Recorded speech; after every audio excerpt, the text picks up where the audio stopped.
আসসালামু আলাইকুম ওয়া রাহমাতুল্লাহি ওয়া বারাকাতুহু।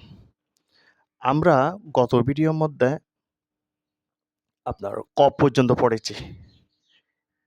এই ভিডিওর মধ্যে কফের পর থেকে নুন সাকিন এবং তানবিনের উচ্চারণ পড়ব ইনশাআল্লাহ।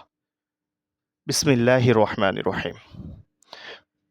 কাফ দুই জবর কান, কাফ দুই জের কিন, কাফ দুই পেশ কুন, কান কিন কুন, কাফ নুন জবর কান, কাফ নুন জের কিন, কাফ নুন পেশ কুন, কান কিন কুন। দুটার উচ্চারণ একই রকম হবে।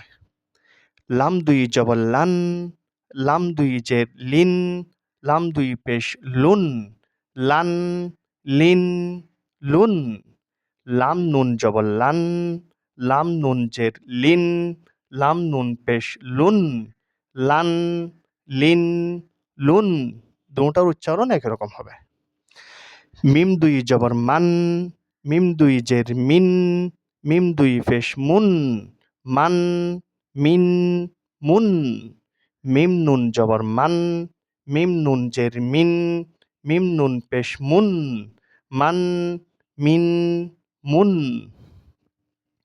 এই পর্বের মধ্যে এতটুক ইনশাল্লাহ আমরা আগামী পর্বের মধ্যে এরপর থেকে পড়ব ইনশাল্লাহ। আপনারা আমার সাথে থাকেন, নিয়মিত ভিডিওগুলো দেখেন, আপনারা শিখেন, আরেকজনকে শিখার সুযোগ করে দেন শেয়ারের মাধ্যমে। আপনারা যারা আমার এই চ্যানেলটি দেখবেন অবশ্যই সাবস্ক্রাইব করবেন, লাইক দিবেন, কমেন্ট করবেন। আল্লাহ হাফেজ। আসসালামু আলাইকুম ওয়া রাহমাতুল্লাহি ওয়া বারাকাতুহু।